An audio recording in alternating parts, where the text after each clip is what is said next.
Esta pugna es en realidad por la construcción de dos modelos de país diferentes.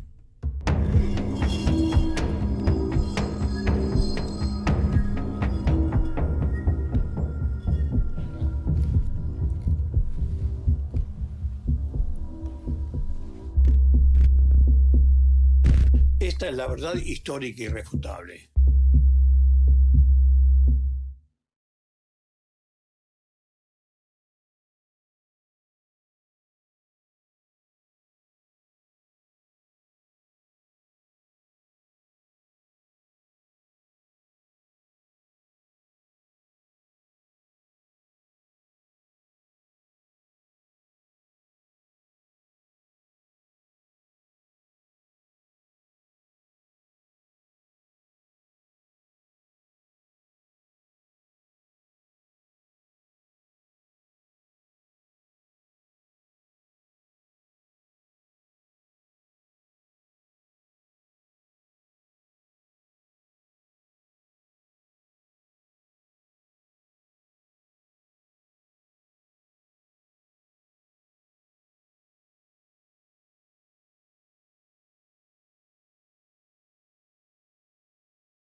Nuestros compatriotas, los pueblos originarios, tienen una cultura milenaria.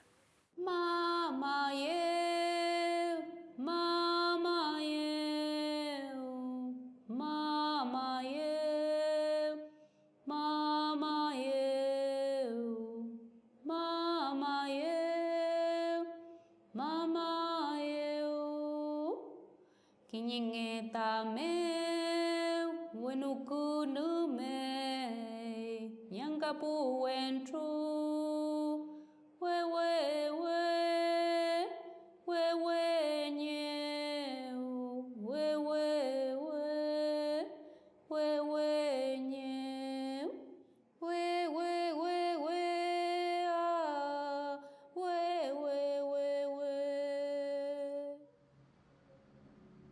Buenos Aires, 1813.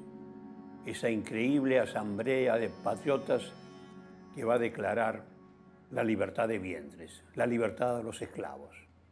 Pero desgraciadamente, gobernantes argentinos como Rivadavia, va a empezar el exterminio de los ranqueles, con el coronel Rauch.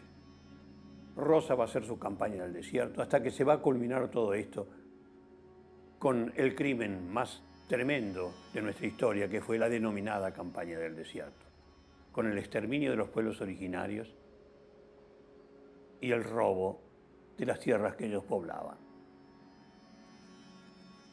Y esos indios y sus mujeres y sus niños fueron esclavizados.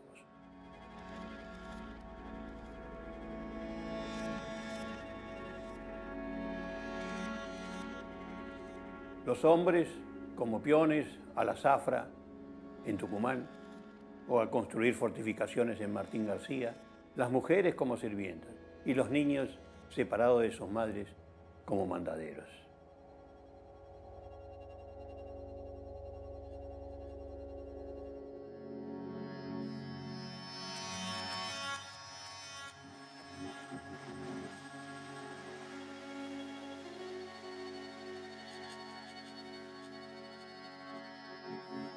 En la Argentina, el 63,1% de la población tiene sangre de los pueblos originarios.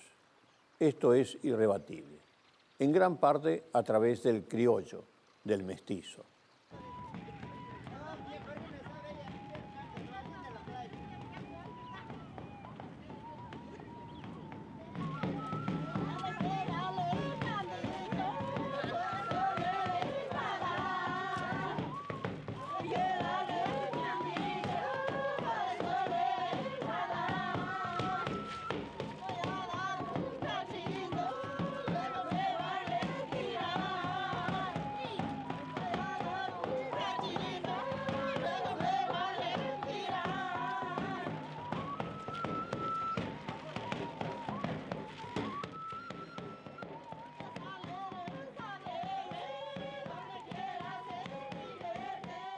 A fines del siglo XVIII, los españoles fueron avanzando en las llanuras, en las tierras de los ranqueles. En esos establecimientos trabajaban europeos, pero por supuesto también los esclavos africanos y los pueblos originarios. La frontera natural, digamos, era el río Salado. Castelli escribió el documento de Tiahuanaco, en el que señalaba que la Revolución de Mayo también se ha hecho para los pueblos originarios y que con ellos tenemos que trabajar, aprender de su cultura, repartir lo que nosotros traemos de la sabiduría europea en cuanto a ciencias y conectarnos con la cultura y el amor a la naturaleza de esos pueblos. Pero la tentación de apoderarse de la tierra de los pueblos originarios fue muy fuerte.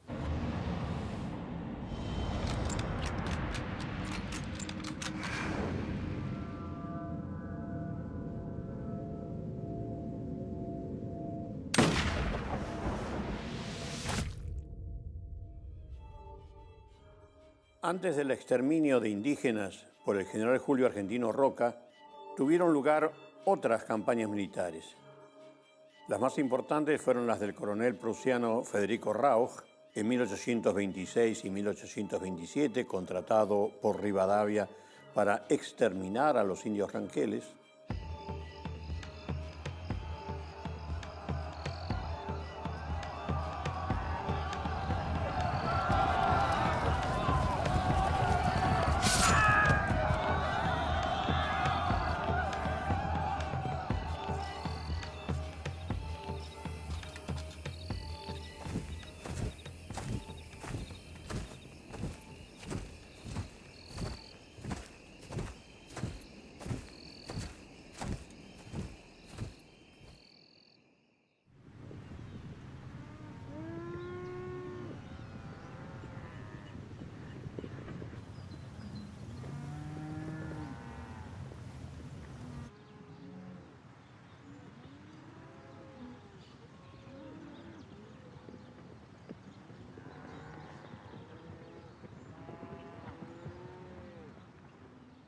Alsina, para detener a los pueblos originarios que avanzaban para llevarse alimentos, ideó la denominada Zanja de Alsina.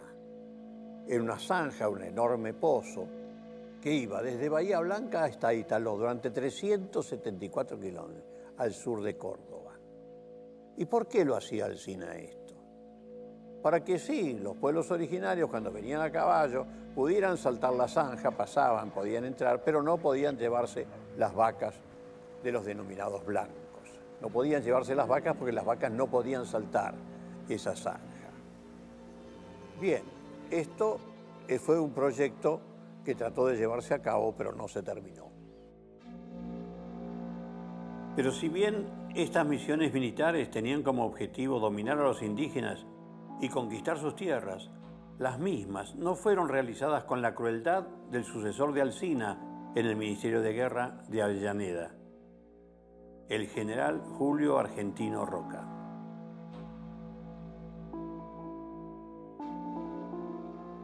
La llamada Campaña del Desierto fue un conjunto de acciones militares planificadas y ejecutadas por el gobierno nacional contra los pueblos mapuches, tehuelches y ranqueles para quitarles sus tierras.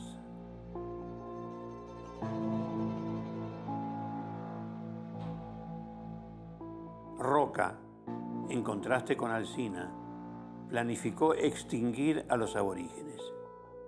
Para llevar a cabo este plan, el 4 de octubre de 1878 fue sancionada la ley número 947 que destinó 1.700.000 pesos para llevar la frontera hasta los ríos Negro, Neuquén y Agrio. La ley Avellaneda, que es la ley que financia con un bono, que suscriben principalmente los integrantes de la sociedad rural argentina, entre ellos José Martínez de Hoz, uno de los hombres más ricos del país, que compra él solo 2.500.000 hectáreas a precio vil, y otros 30 propietarios que compran más de 100.000 hectáreas, y en total toda la Patagonia, donde entran varios países de Europa, está en manos de unos 600 propietarios latifundistas.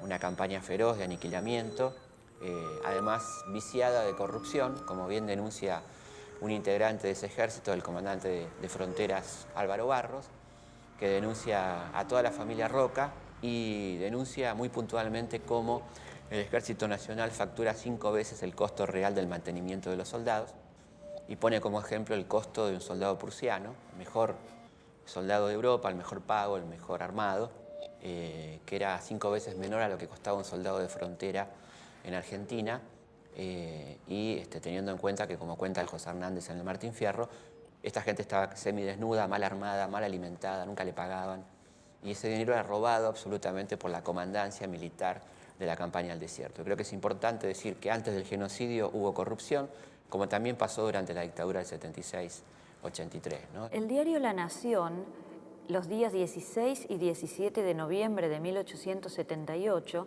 dedicó la primera plana y un buen espacio dentro de sus páginas a un hecho que se había denunciado como de impunidad y de salvajismo. Se trata del fusilamiento de 60 indios ranqueles, así llama el diario, desarmados, que habían sido metidos con engaños dentro de un corral y fusilados.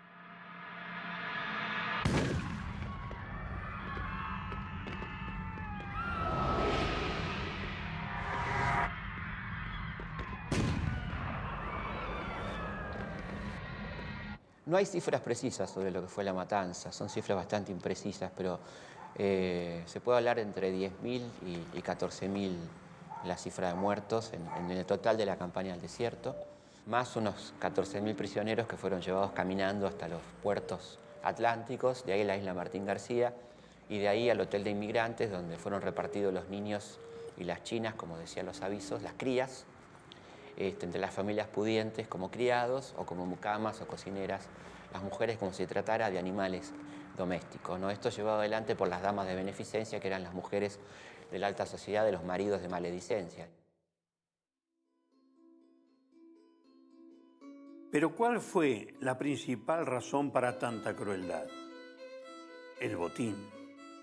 Querían las tierras en las cuales desde siglos habitaban los indígenas.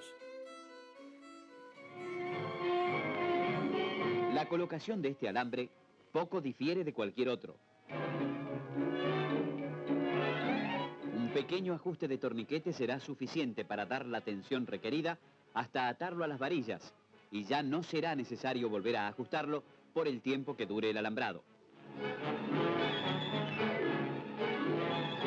Este avance espectacular de la siderurgia argentina es un testimonio de la capacidad de nuestros técnicos y operarios y un legítimo motivo de orgullo.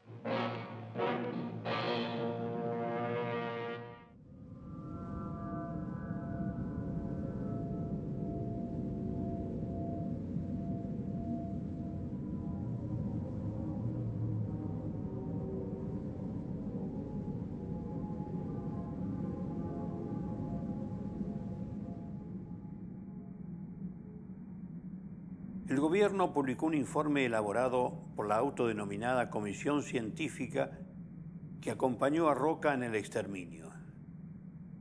Allí no dan vueltas acerca del objetivo que los militares tenían en mente.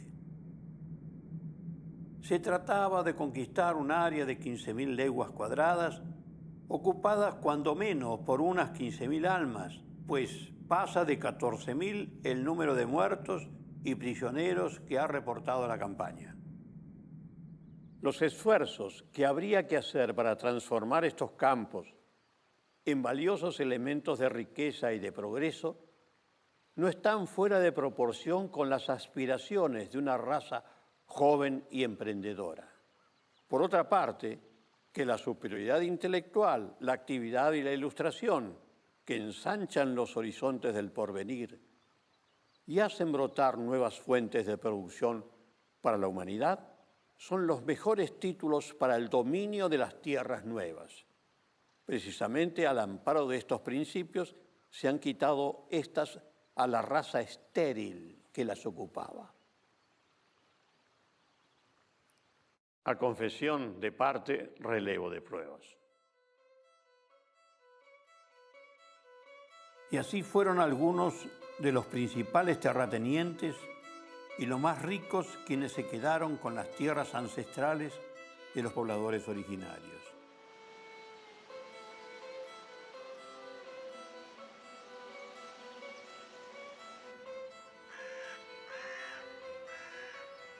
José Martínez de Hoz, el primer presidente de la Sociedad Rural Argentina y bisabuelo del ministro de Economía de Videla, obtuvo de esta forma 2.500.000 hectáreas, un territorio más grande que la República del Salvador, en la cual viven casi 6 millones de personas.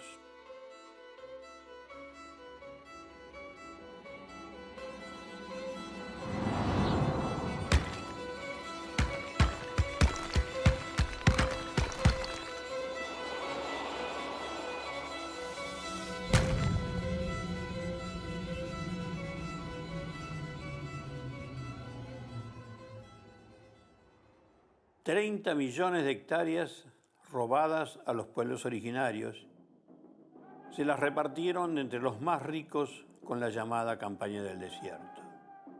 De esta forma surgieron esas grandes estancias que siempre impidieron que el campo fuera de quien lo trabaja en nuestro país. En realidad, se trató de una continuación de las políticas hispánicas de exterminio de los indígenas por las burguesías criollas de la naciente Argentina.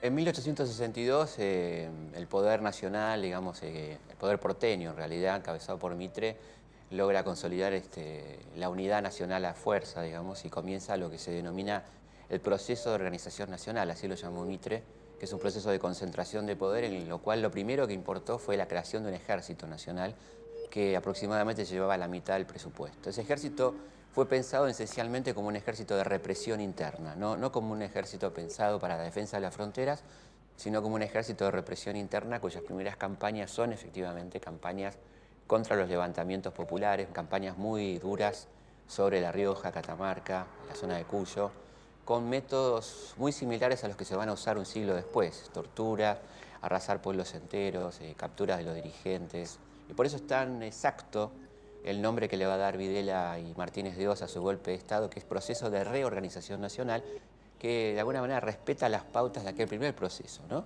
Aplicación de un modelo económico impopular a partir de la Fuerza Armada con un ejército nacional organizado. Este ejército estuvo siempre muy impregnado y muy vinculado al poder económico. Fue funcional siempre a los intereses, ¿no? Y cuando evidentemente estos sectores comprobaban que no podían llegar al poder por las urnas, recurrían a la violencia armada de los golpes de Estado, ¿no? Siempre son como el brazo ejecutor de los intereses impopulares, ¿no? La primera bomba sobre la Casa de Gobierno. Después, bajo las nubes, el zumbido de los dos termitios.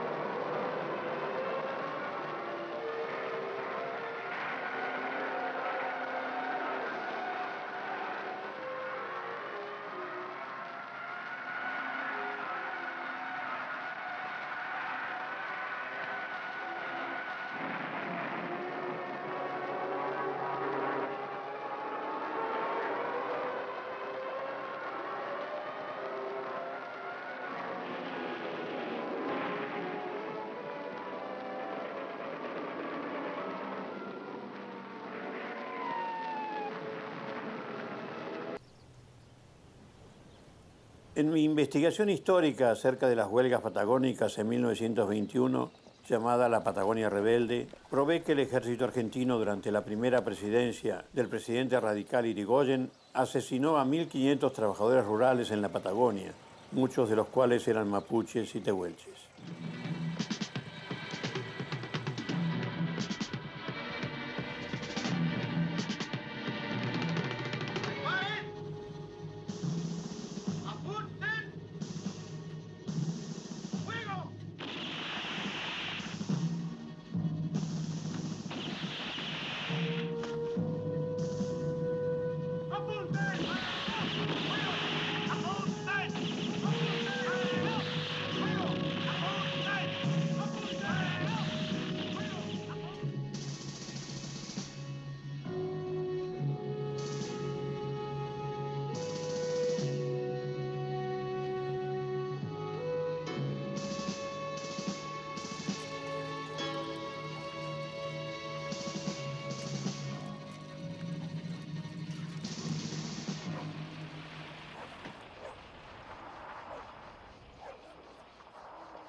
Y también este mismo ejército que a partir de 1976 asesinó a 30.000 personas, había masacrado a miles más durante el gobierno de Nicolás Avellaneda en la misión militar comandada por su ministro de Guerra, Julio Argentino Roca, llamada eufemísticamente Campaña del Desierto.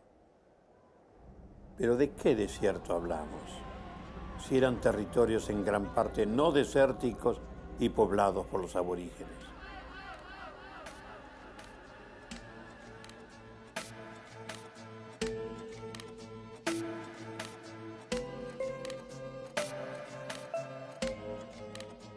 Los dictadores Videla, Macera y Agosti celebraron el centenario de la campaña del desierto como una gran gesta patriótica.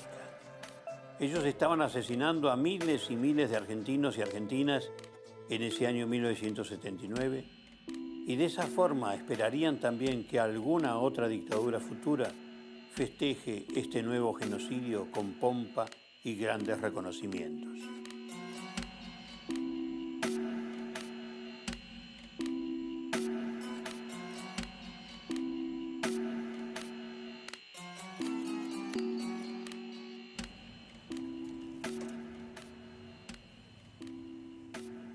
El racismo siempre fue una especie de justificación para apropiarse de las tierras de nuestros conciudadanos indígenas o para esclavizarlos directamente. A las aborígenes capturadas por las campañas militares de Roca, las entregaban como mucamas en el hotel de inmigrantes.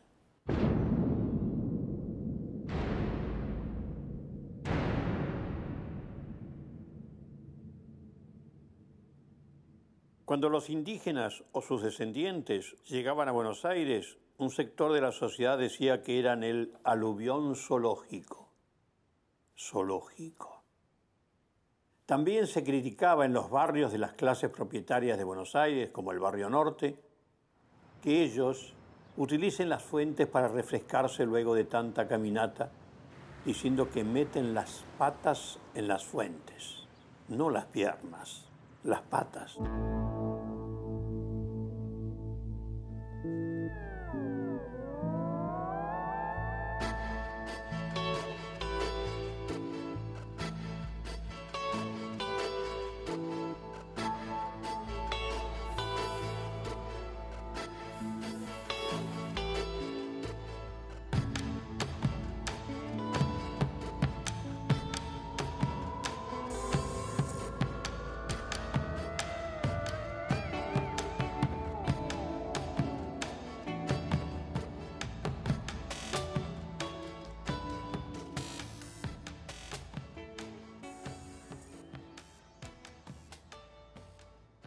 Aun cuando los estudios de antropología señalan de que la mayoría de la población argentina es mestiza, es decir, que tiene sangre de los pueblos originarios, diarios como Clarín en el año 2008 publican artículos como esto, con una foto de una mujer de los pueblos originarios con la palabra exotismo. Busquemos en el diccionario de la Real Academia qué es exotismo y dice extranjero, peregrino, especialmente si procede de un país lejano. Y qué triste, ¿no?, que a los pueblos originarios de la Argentina se los llame extranjeros, exóticos, y no argentinos.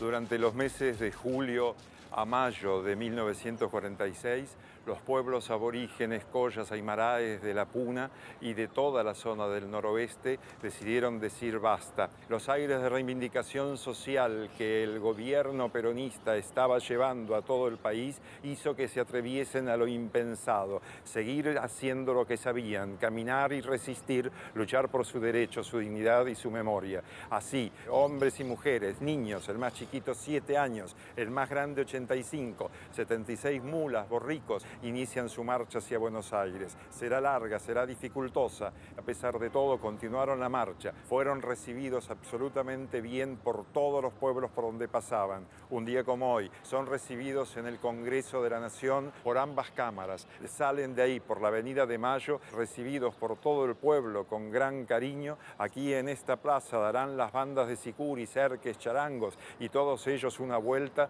para concentrarse frente al balcón. Algunos se pondrán de rodillas para que el Tata Grande, el general Perón, los reciba.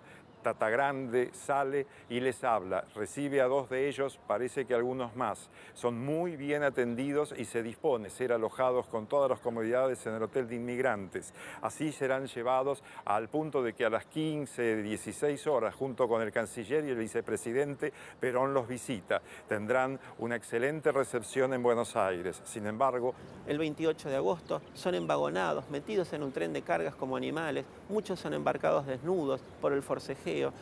El tren ese durante 6-7 días va a marchar con rumbo a Brapampa, a donde los van a arrojar casi contra la frontera de Bolivia. Y allá los capangas, chasqueando sus látigos, van a decir: ahora tienen la tierra que querían, indios de mierda.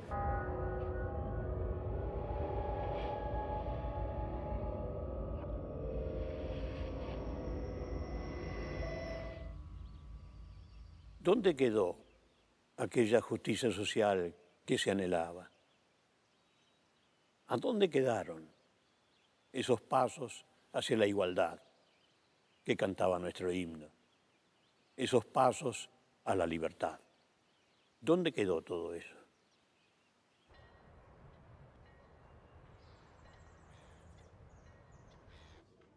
Nuestra ley máxima regula en su artículo 75 los derechos de los pueblos originarios.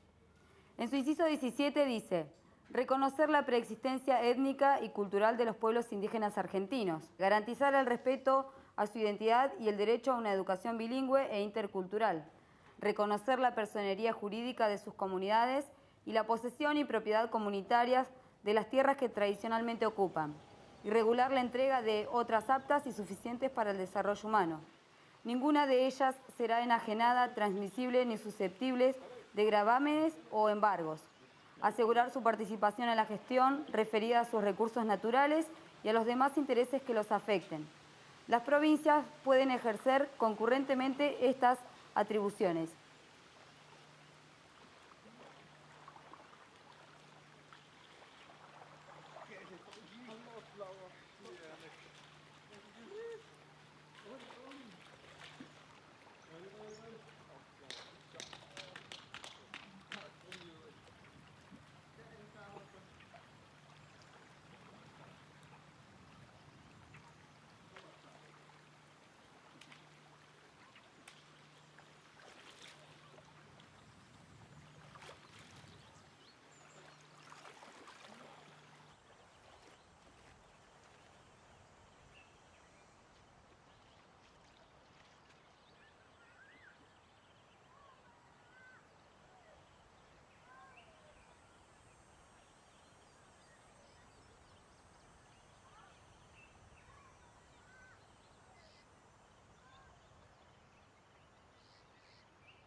Lo que establece la Constitución del 94 es un pálido avance de nuestra realidad.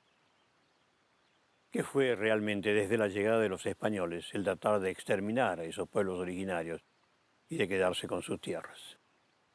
De cualquier manera, es un paso adelante y ojalá se siga cada vez más en ese ritmo.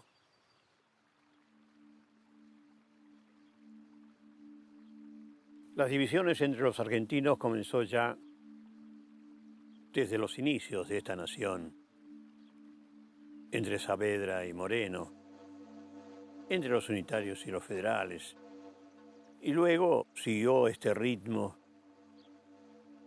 entre demócratas y partidarios de las dictaduras militares, entre la gente de abajo y la gente bien de arriba, como se decía, entre los desaparecidos y los desaparecedores, y finalmente entre los progresistas y los neoliberales.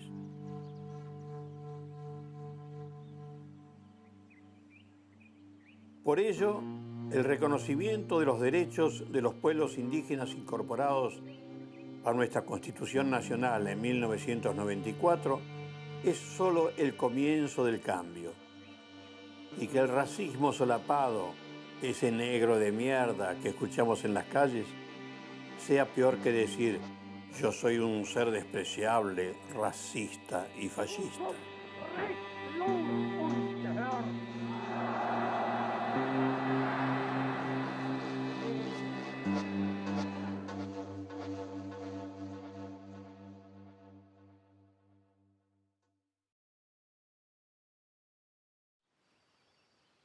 En Latinoamérica circula un chiste que señala que los mexicanos descienden de los aztecas, que los peruanos descienden de los incas y que los argentinos descienden de los barcos.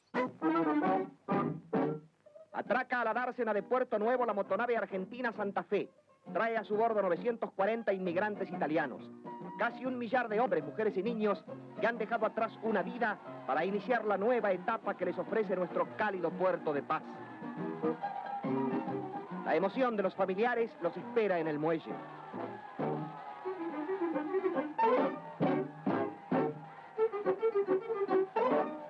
Los saludos saltan sobre la borda y se precipitan a los brazos extendidos de los que esperan.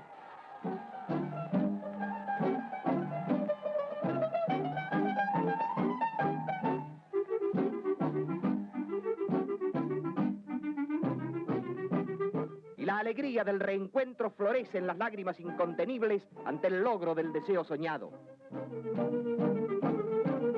La generación del 80 tenía un proyecto étnico definido.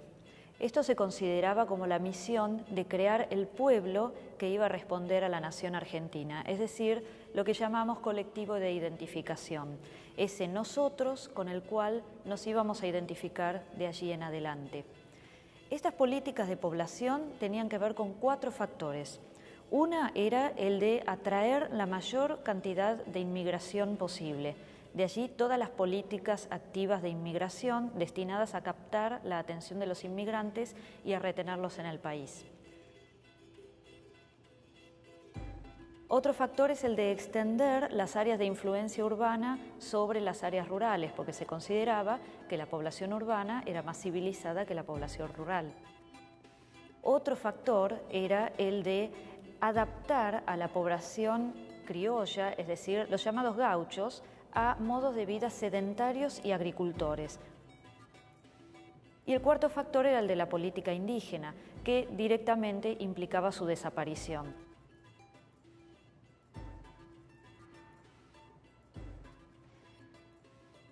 Este modelo de civilización estaba absolutamente identificado con un modo de vida europeo, liberal y capitalista.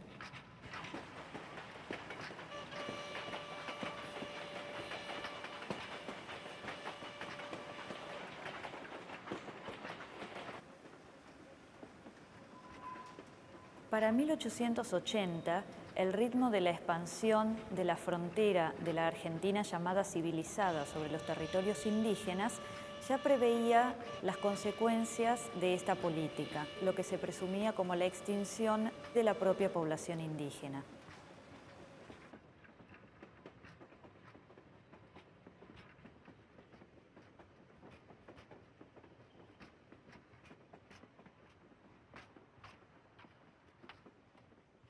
Una vez asumido el genocidio, comienza lo que se va a llamar la política indígena, la instalación de los sobrevivientes de las culturas indígenas en lugares determinados donde no molestaran a los inmigrantes y donde se los viera lo menos posible, para que la Argentina fuera, en conjunto, una nación civilizada.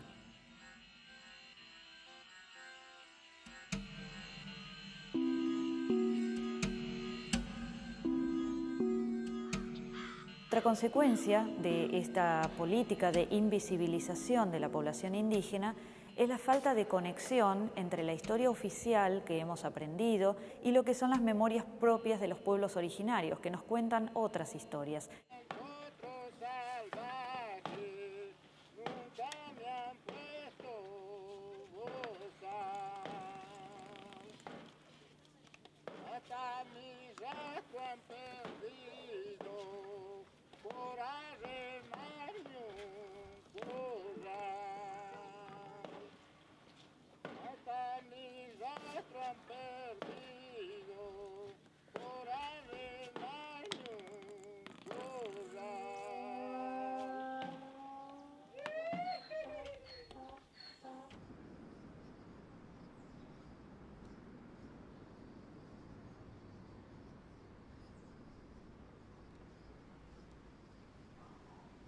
En su obra, El hombre delincuente de Lombroso, en 1889, propone que hay ciertos seres humanos más propensos a delinquir según sus fenotipos. Aun cuando esta teoría sirvió como fundamento para persecuciones a los regímenes más salvajes de la humanidad como el fascismo y el nazismo, todavía hoy las policías siguen utilizando estos prejuicios para pedir documentos y detener a los que no encajan con las caras que deberían tener, según ellos, los hombres y mujeres decentes. Y en nuestro país, tristemente, los indígenas y mestizos son más sospechosos para las policías que los descendientes de los europeos. A ello se les llama localmente portación de rostro.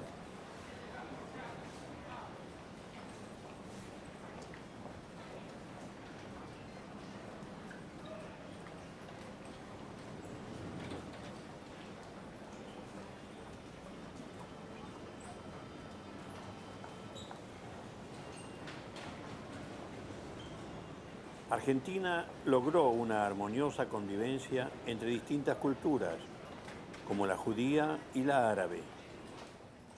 Pero no así sucedió con los pobladores originarios de estas tierras. Ellos fueron, luego de las distintas campañas de aniquilación, negados como pueblo y como cultura, despreciados y tratados como inferiores al argentino blanco.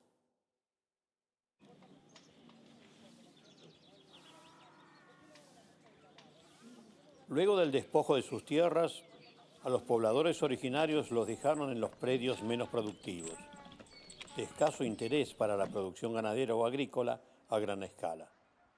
Las múltiples campañas de matanzas de los pueblos originarios no pudieron extinguirlos totalmente, pero sí continuar con la sobreexplotación colonial.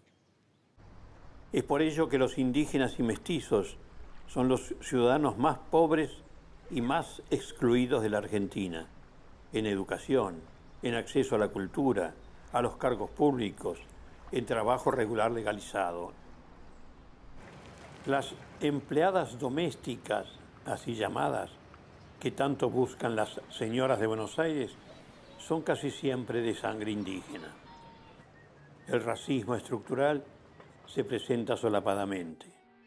Las dificultades o imposibilidad para una niña, para un adolescente indígena, para acceder a la educación formal que el propio sistema socioeconómico genera, los hace blanco de la discriminación y perpetúa ese círculo vicioso que identifica a los indígenas con la pobreza y con poca educación.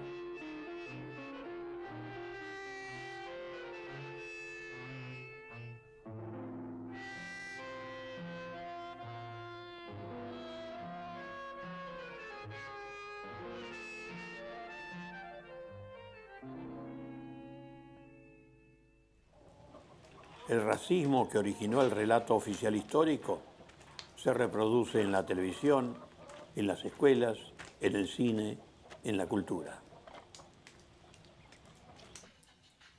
La Argentina del siglo XXI se presenta como un país de dos velocidades: los integrados al sistema socioeconómico dominante y los excluidos del mismo.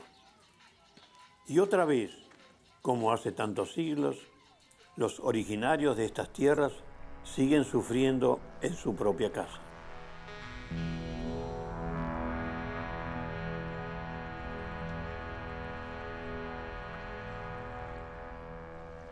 Quienes trazaron estos planes y los ejecutaron, hoy se los recuerda con calles, con monumentos, con avenidas.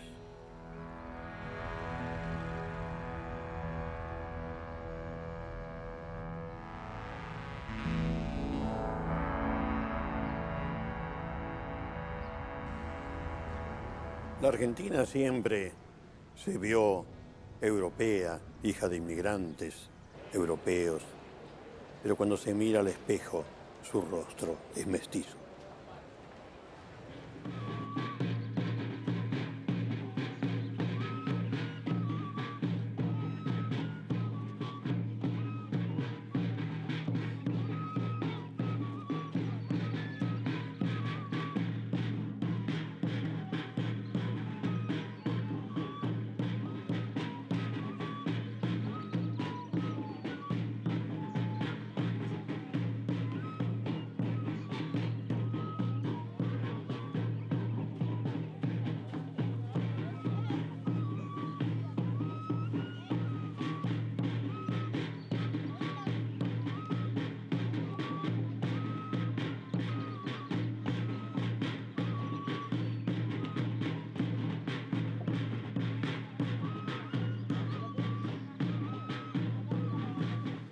Pero el racismo no tiene ningún fundamento ni racional ni científico.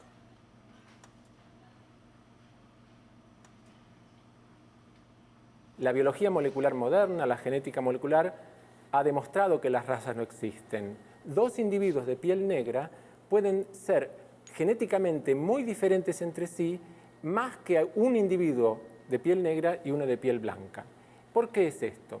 Porque nosotros tenemos en nuestras células 25.000 genes Y aquellos que determinan la diferencia en el color de piel, color de ojos, color del cabello, son muy pocos genes, son una decena a lo sumo. Por lo tanto, puede haber diferencias en esa decena de genes que determinen que haya una población negra, una población china, una población blanca, una población aborigen de Australia, pero que en los otros 20 y tantos mil genes las diferencias sean mucho menores. Yo puedo tener un individuo negro que pueda servir de donante de riñón a un individuo blanco. Y esto es porque, a pesar de tener diferente color de piel, tienen algunos genes que son muy parecidos y permiten histocompatibilidad.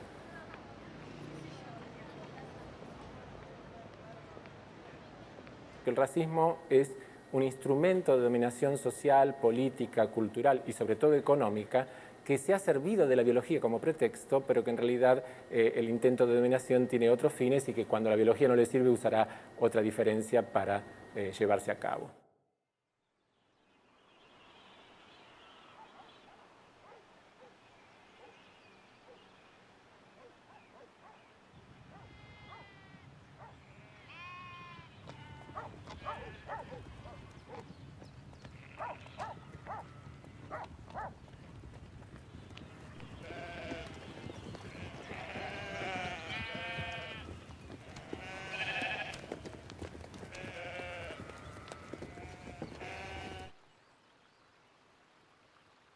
¿Qué tema es el de la rebelión de los dueños de la tierra?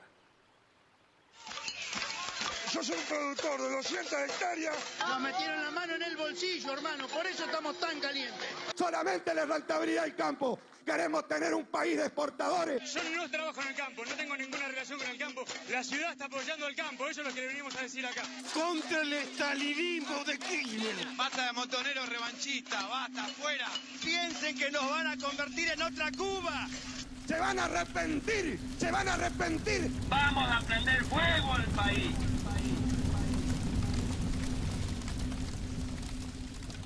La República Argentina tiene, en cuanto a su producción agropecuaria, características muy singulares. Ha sido beneficiada por una gran fertilidad, una notable fertilidad. Tiene una capa de humus muy importante que hace que sea una de las praderas más fértiles del mundo. Un clima muy favorable, un puerto cercano, y esto ha dado lugar a que, desde que se conforma la Argentina como una productora de carnes y cereales en las últimas décadas del siglo XIX, haya producido siempre con muy bajos costos. Y esto es preciso analizarlo detenidamente cuando se habla, como en el último conflicto agropecuario, de retenciones. Porque este bajo costo implica que este tipo de empresa no solo tiene una ganancia normal, que es la ganancia que se reconoce dentro del sistema capitalista a cualquier empresario, sino que tiene una renta extraordinaria, que a veces se hace más que extraordinaria cuando los precios internacionales suben mucho, y que se ha definido como renta agraria diferencial. ¿Esto en qué consiste? Consiste en que si en la Argentina un kilo de carne, producir un kilo de carne, cuesta $1, ese mismo kilo de carne le cuesta a un productor europeo producirlo 8 veces más o 6 veces más. Pero el productor argentino, que tiene un costo de 1 o a lo sumo de 2, gana toda una renta superior, diferencial, extraordinaria, que es la que ha permitido una acumulación de capital importante en la Argentina, que no se ha traducido en una Argentina industrial, sino que se ha traducido en la creación de grandes, fastuosos palacetes y en una vida rumbosa de los sectores, de los grandes estancieros, parecido al de los jeques árabes, es decir, países pobres con una minoría muy rica.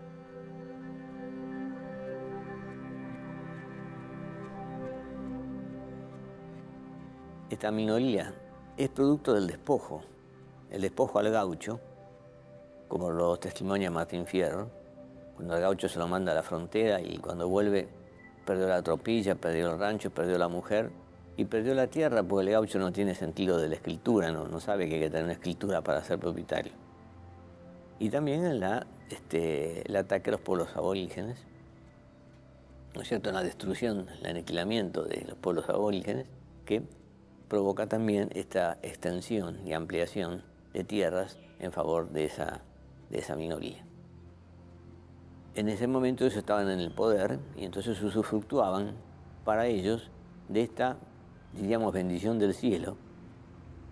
Esta situación cambia cuando un gobierno popular como el de Perón empieza a adoptar medidas y entonces crea tipos de cambios selectivos y concentra la exportación en un organismo que se llama el IAPI, de tal modo que los estancieros venden, facturan y cuando reciben los dólares por su venta, se les quita una parte de la rentabilidad diferencial que se pasa al Banco de Crédito Industrial, con lo cual se favorece el desarrollo industrial, que es muy marcado a partir de 1946 y que provoca pleno empleo y, consiguientemente, una serie de beneficios sociales para los trabajadores en ese momento.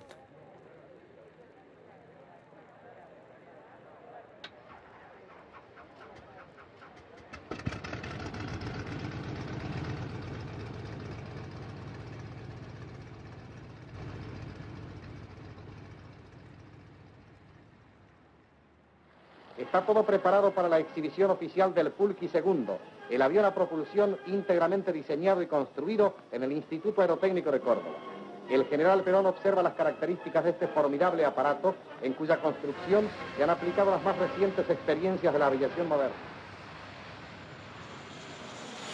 En el último periodo que hemos vivido en Argentina, se procedió a fijar retenciones. Es decir, que sobre el precio de venta se le aplica una retención. La retención tiene un doble propósito. Por un lado, que este beneficio de la naturaleza pueda difundirse a todo el país, que no quede en manos de una minoría. Por otro lado, tiene el propósito de desvincular los precios internacionales de los precios internos. Si el Estado no interviene, entonces el productor argentino vendería toda su producción al exterior. O diría, no, yo vendo al mercado interno siempre que me paguen lo mismo que me pagan afuera, ¿no es cierto? Y se irían los precios de los alimentos a valores exorbitantes.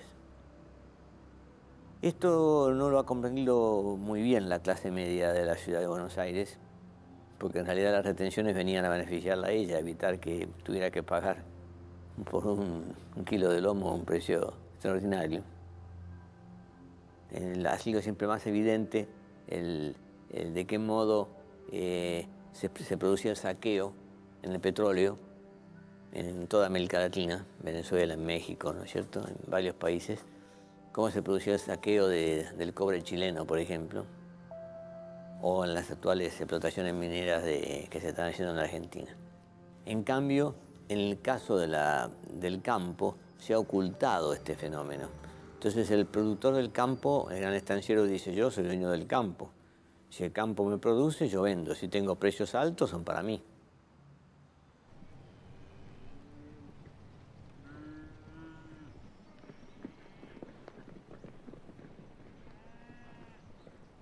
En 1911, el gobierno conservador de la provincia de Buenos Aires, a cargo de Inocencio Arias, revaluó la propiedad inmobiliaria en un 25%. Tan airada y desproporcionada fue la protesta de los empresarios agropecuarios en ese año, como ahora. Hace casi 100 años, los beneficiarios de los despojos y saqueos a los indígenas de sus tierras ancestrales se opusieron tenazmente a pagar un poquito más de impuestos. Ahora han repetido la triste historia.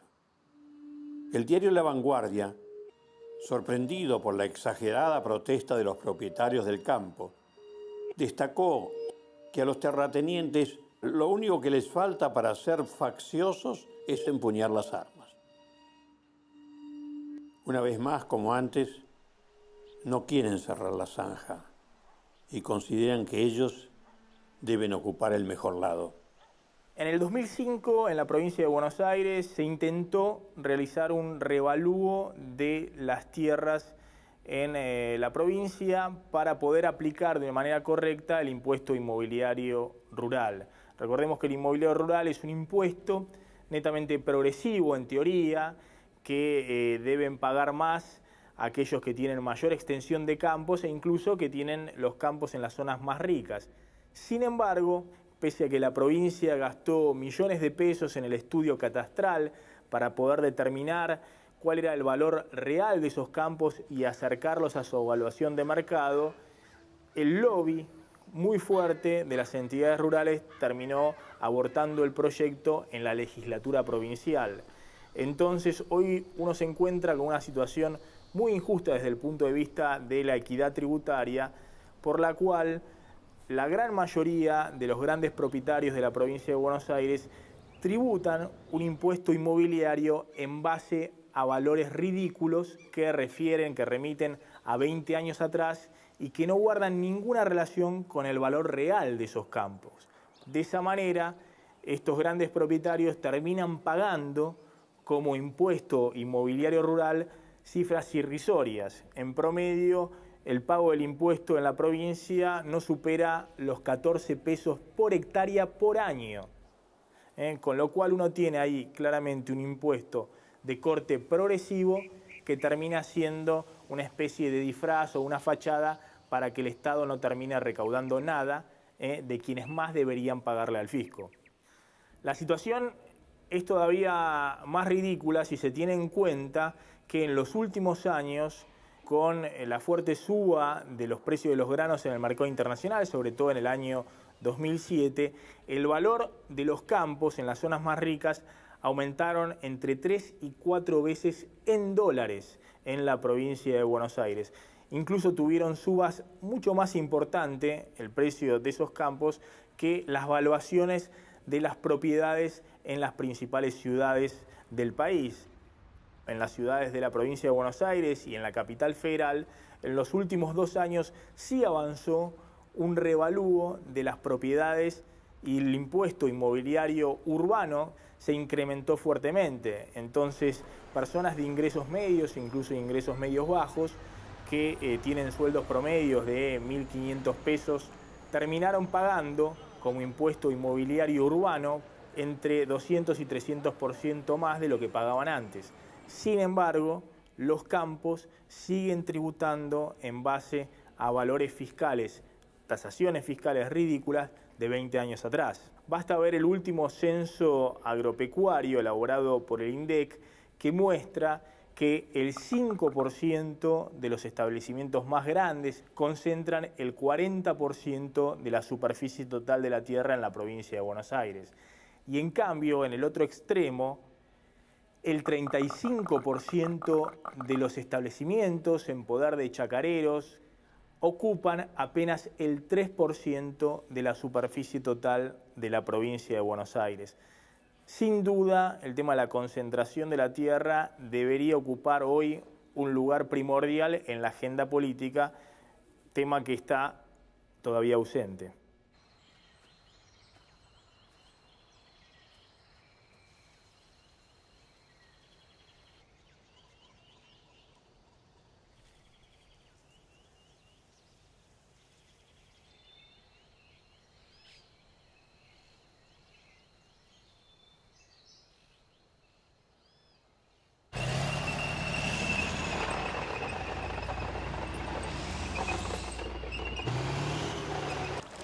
La frontera agrícola-ganadera continúa extendiéndose. Ahora por el alto valor de cultivos que, como la soja, son sembrados en tierras en las cuales se arrasa con la selva.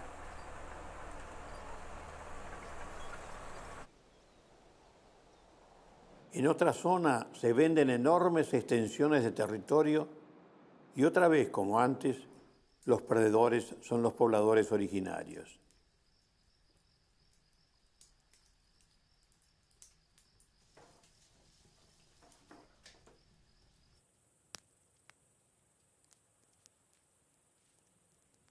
Estamos en el cauce del Río Seco, al lado del puente este que vamos a estrenar ahora, Vamos a ver cuánto va a soportar el embate del río.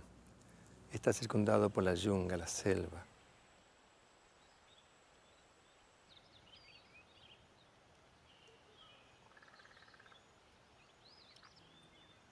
La selva ofrece una masa de protección al suelo, al medio ambiente. La presencia de cada organismo viviente, de los árboles, de los animales, de las talófitas, los hongos, todos interactúan, conforman el ecosistema y se protegen entre sí y protegen a la tierra. Estamos viendo que a través de los desmontes, a través de lo que se está ocupando mucho para sembrar, entonces nos están dejando sin monte. Más lo que notamos que ya no hay es los quiriquinchos. Ya no sé a dónde estarán los quiriquinchos, pero se ha perdido casi esta clase de animales ya. No sabemos decir si es que la hemos terminado, pero no creo, ¿no? Sino solo porque se ha desmontado de más y por esa razón es que se va perdiendo eso. Ya no hay nada de lo que quizá hemos podido sostenernos antes. Es por ello que hay que detener el desmonte de los bosques nativos para extracción de madera y reemplazo por soja. Entre otras razones, porque los bosques funcionan como reguladores hídricos.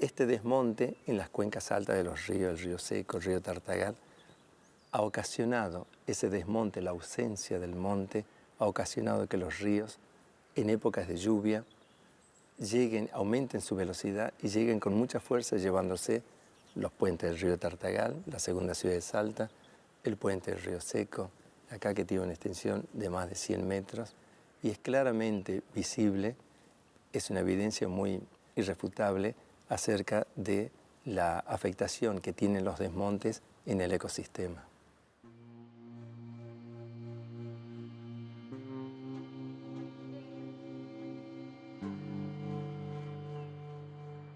Históricamente, los pobladores originarios de la zona vivían en armonía con el bosque, pidiéndole permiso a la Pachamama o Madre Tierra para alimentarse de ella. Ellos eran los guardianes de la selva, pero ahora los están expulsando mediante artimañas. Aparece un abogado con un título de propiedad de miles de hectáreas de selva y dice que es apoderado del dueño de la misma. Y aunque los huichís vivieron allí desde tiempos inmemoriales, los expulsan mediante amenazas o con las armas, porque no tienen las escrituras que los propios invasores se dieron entre ellos.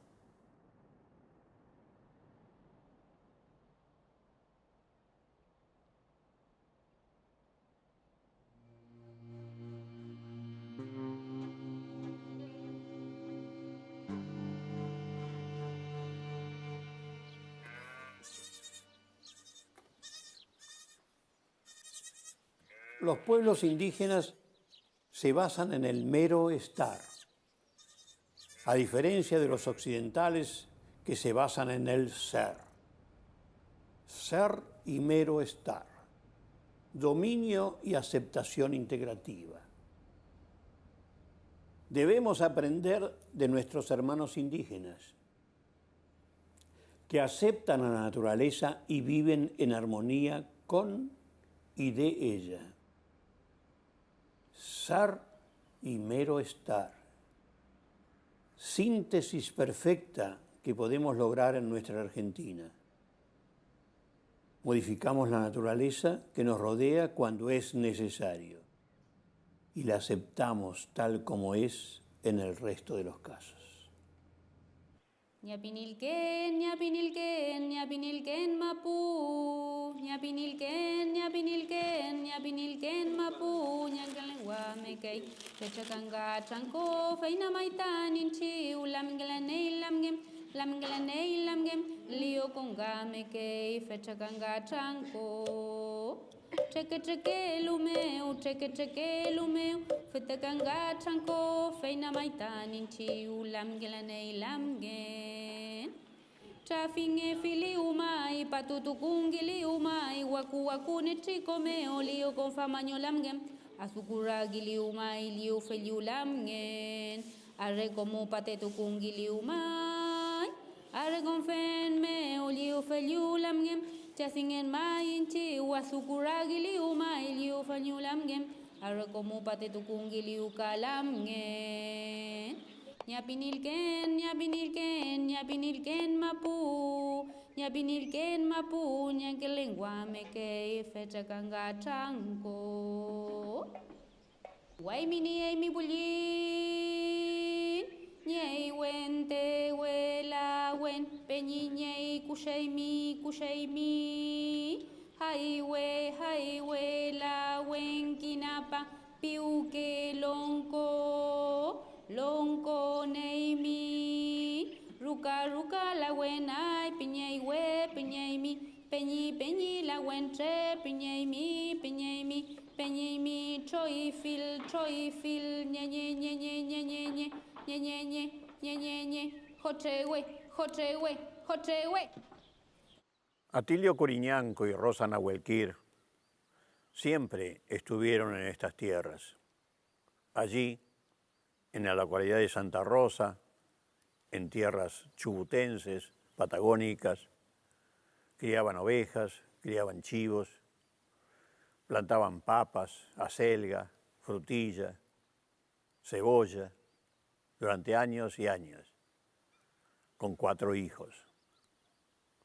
Hasta que de pronto vino la orden del juez Colabelli, antes de iniciarse un juicio, dado que los hermanos Benetton, empresarios italianos multimillonarios, habían comprado 900.000 hectáreas en esa región y deseaban también esas 300 cortas hectáreas de los Coriñanco Nahuelquir.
Chiquititos.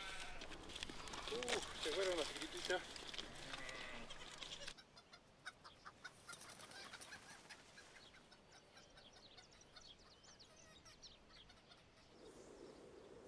La policía vino y nos tiró todo.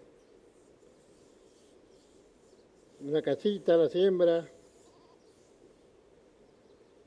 Y bueno, incluso fueron secuestrados los animalitos y aves que teníamos. Venían armados, traían perros y bueno, y llegaron y dijeron que ellos venían a desalojarlos del lugar y que nos teníamos que ir. No, estos quedaron solitos porque los perros le mataron a la madre. El día del desalojo, cuando ya nos sentíamos despojados y estábamos sobre la ruta ya, yo me senté a llorar y mis pensamientos eran de que en algún momento yo volvería al lugar. ¿Cómo? No sé, pero yo volvería porque sentía el llamado que me hacía la Madre Tierra.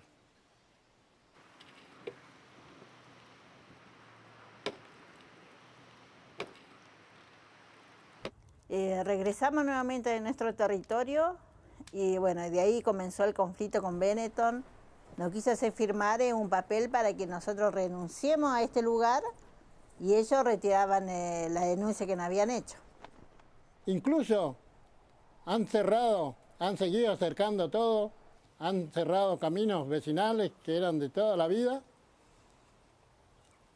lo han clausurado, que comunicaba a todas las comunidades indígenas acá, donde el recorrido se hacía en 1 hora y ahora toda aquella gente tiene que hacerlo por otros caminos donde lo tienen que hacer en 6 o 7 horas, si tuvieran un vehículo, y si no.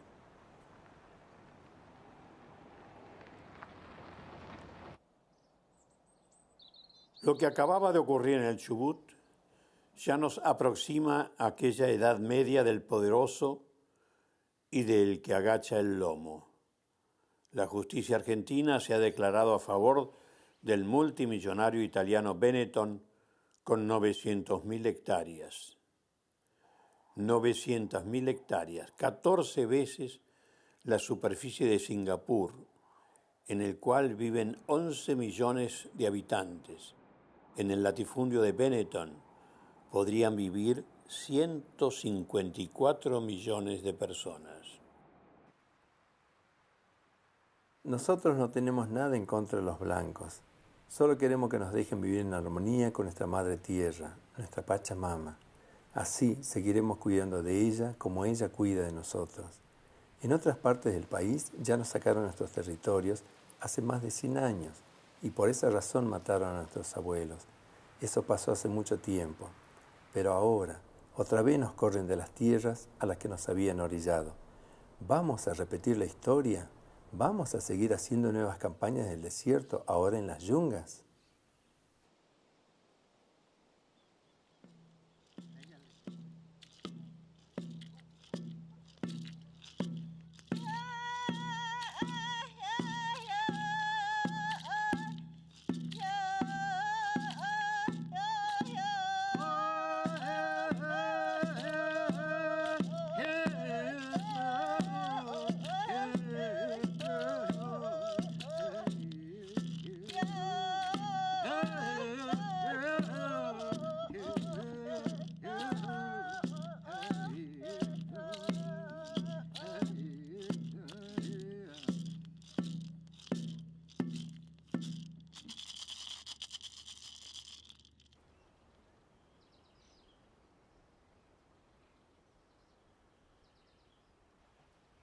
En la época de la llamada campaña del desierto había suficiente tierra para que cada uno se formara su propio modo de vida y no se recurriera al lenguaje del Remington. Pero se eligió el camino de la violencia. En ningún caso se habla de las vidas que costaron esas campañas y del trabajo esclavo al que fueron sometidas las mujeres y los niños traídos a Buenos Aires. Ahora como ayer, había suficiente tierra para todos, también para los pobladores originarios que han sido despojados de sus territorios ancestrales. Está en nosotros lograrlo. No repitamos la historia de violencia, racismo y exclusión con nuestros hermanos originarios. Nunca más.